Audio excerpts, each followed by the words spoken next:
Hey guys, welcome to this episode of Roll Minnesota, your state of skate. Today's day number 2 of our new series called Roller Reactions. And in this series, I'm going to be looking at some old vintage rollerblading sections and providing some commentary and insights on the tricks being performed. And boy, do we have one of my favorite sections coming your way today. This is one I think you guys are going to enjoy.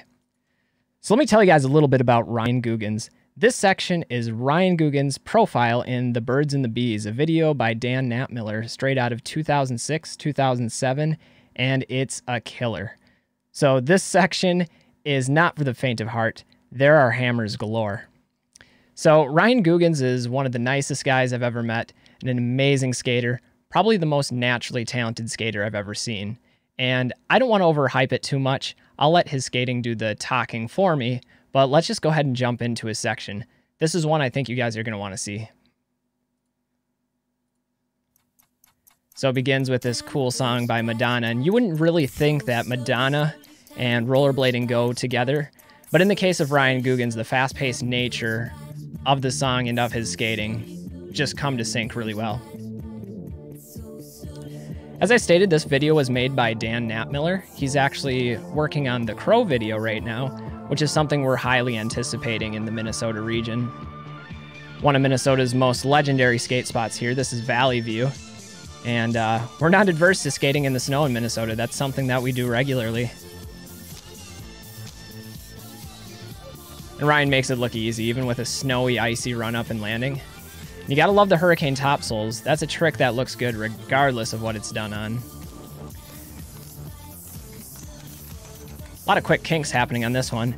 This next trick I really like, true topsole through it.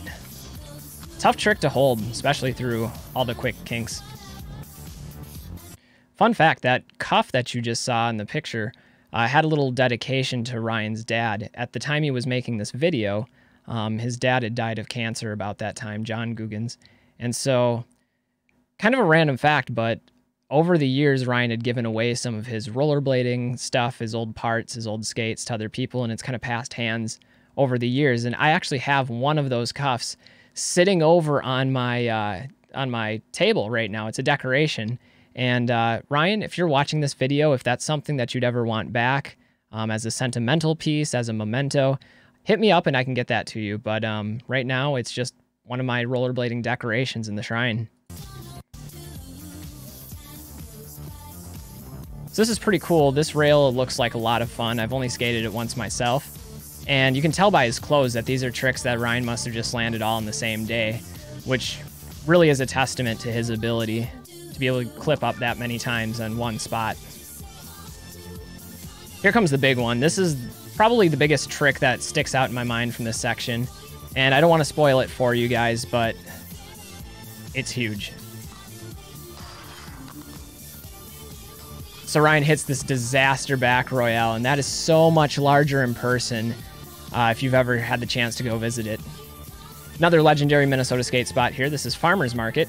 They're capped now, unfortunately, so that spot's no longer available to skate. In Minnesota, we generally refer to this as a true spin savanna. I know there's disagreement in other parts, but Ryan still makes it look good regardless of what you call it. One of the things that categorizes Ryan's style and his genre of skating is he's all about big tricks, and so you'll see a number of drop rails and kink rails and transfers. That was sort of his thing with rollerblading. He took to it really easily. I love how he rockets out that backslide on that trick. Going up the ledge. Now, I believe Ryan and the rest of the Birdz and the Beez crew actually took a trip out to Canada to film some of these clips. Like little crisscross action on that grind.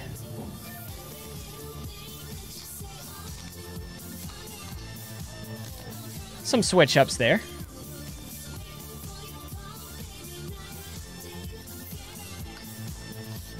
Ryan was known for his fast slides. That's a trick that he could fast slide just about anything. Again, you gotta love the hurricane topsoles. Those never go out of style. Now this trick is actually a lot more wild than it seems. This spot has a really steep square down rail, and it's terrifying. All right, guys, I'm gonna have to drop out the music for the rest of the video so it doesn't get taken off of YouTube. I've actually already filmed this video once, but Just when you think the section is over, in pops a second section, a second song with Dr. Dre, and the tricks just keep coming from Ryan Googins. So one of the other things that's interesting about Ryan is how quickly he took to spinning into his grinds. 360 tricks, not a problem, even after just one summer of skating. 540 tricks, he's got those. The other thing that's interesting about it is all of these clips were filmed just 2 to 3 years into rollerblading for him. So he just took to it like a fish into water. I was actually there for this clip as he jumped through the hole to the back royale. And there's always some more snow skating. Again, when you live in Minnesota, that's just something you have to deal with, is skating in the elements. So Ryan takes the outspin topsoul there. Showing up his switch-ups here as well. Here's a legendary ledge. I believe this was an IMYTA spot at one point. Same with this rail. And Ryan transfers into the true top acid.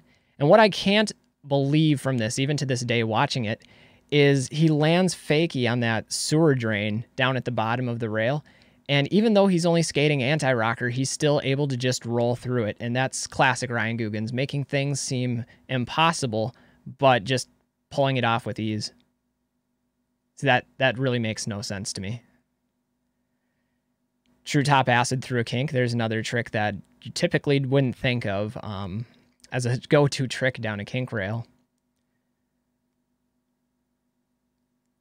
Here's going to show off some switch-ups down drop kinks. And again, this is 2 to 3 years into rollerblading. This rail's kind of interesting. It's cut off down at the bottom, so you have to like gap out, and you can see it's a little bit wobbly. I don't believe that rail's there anymore.